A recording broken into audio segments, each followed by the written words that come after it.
آمین ماشاءاللہ. جی جناب شکا. السلام علیکم ورحمۃ اللہ وبرکاتہ. دوستو، دعوت اسلامی کا خوبصورت پروگرام ذہنی آزمائش میں ایک سیگمنٹ تھا فقہ حنفی اور اس کے دلائل.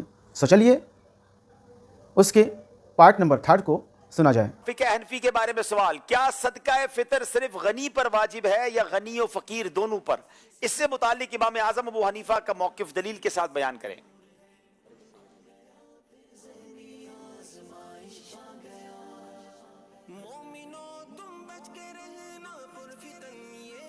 بسم اللہ الرحمن الرحیم. امام اعظم ابو حنیفہ رحمۃ اللہ علیہ کے نزدیک صدقہ فطر صرف غنی پر واجب ہے، اور اس کی دلیل وہ یہ ارشاد فرماتے ہیں کہ صحیح بخاری شریف میں حدیث پاک ہے کہ حضور علیہ الصلوۃ والسلام نے ارشاد فرمایا کہ صدقہ فطر غنی کے علاوہ کسی پر نہیں.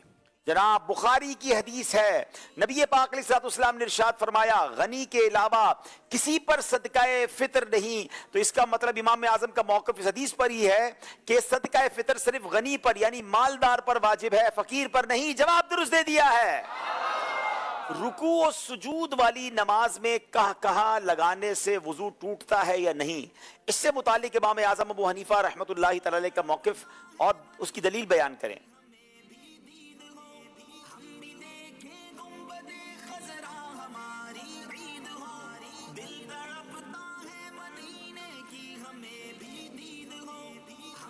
امام اعظم کے نزدیک جو کہا لگا کر ایسے وہ نماز میں جو ہے نا اس کی نماز ٹوٹ جاتی ہے، وضو ٹوٹ جاتا ہے.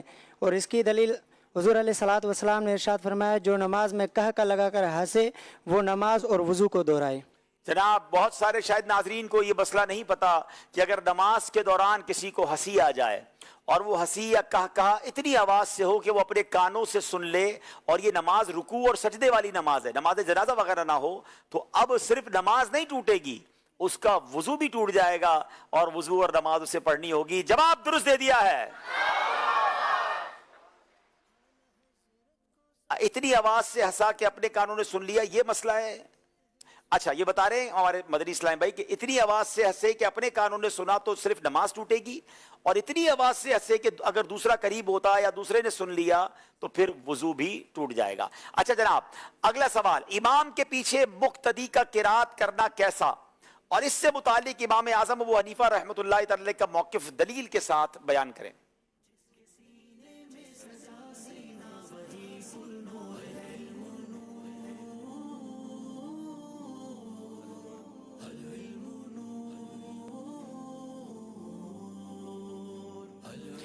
امام اعظم رحمۃ اللہ علیہ کے نزدیک مقتدی کا امام کے پیچھے قرات کرنا جائز نہیں. اب اپنے اس موقع پر دلیل قرآن پاک کی صریح آیت ہے. اللہ پاک قرآن پاک میں ارشاد فرماتا ہے ترجمہ: اور جب قرآن پاک پڑھا جائے تو اسے کان لگا کر سنو اور خاموش رہو تاکہ تم پر رحم کیا جائے. اب اگر مقتدی امام کی قرات نہ سنے اور اپنی قرات شروع کر دے تو اس کا یہ عمل نص قرآن کے خلاف ہے. جناب اب کتنا پیارا موقف ہے، قرآن کی واضح آیت ہے کہ جب قرآن پڑھا جائے تو اسے کان لگا کر سنو اور خاموش رہو تاکہ تم پر رحم کیا جائے. تو امام بھی قرات کر رہا ہے، مقتدی بھی قرات کر رہا ہے، تو یہ تو اس کے حکم قرآنی کے خلاف ہو جائے گا. تو امام جب قرات کرے تو مقتدی خاموش رہے، یہی امام اعظم کا موقف ہے. جواب درست دے دیا ہے. تشہد میں انگلی سے اشارہ کرنا کیسا؟ اس مسئلے میں امام اعظم ابو حنیفہ کا موقف دلیل کے ساتھ بیان کریں.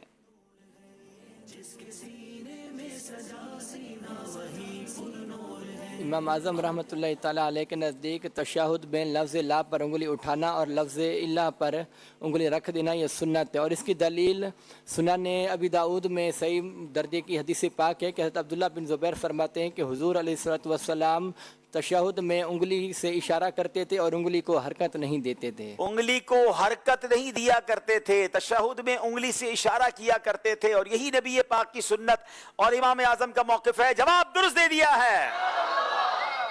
کیا بات ہے، علم دین بھی سیکھ رہے ہیں، کروڑوں حنفیوں کے امام اعظم کا موقف بھی جانتے چلے جا رہے ہیں، دلیل بھی بات پتہ معلوم ہو رہی ہے الحمدللہ عز و جل. دوستو آپ نے سنا فقہ حنفی اور اس کے دلائل جو ذہنی آزمائش کے سیگمنٹ تھا، یہ آپ کو کیسا لگا؟ کمنٹ کر کے ضرور بتائیے گا اور اسے شیئر بھی کیجیے گا. ملتے ہیں کسی اور ویڈیو میں، تب تک اپنا خیال رکھیے. خدا حافظ. السلام علیکم ورحمۃ اللہ.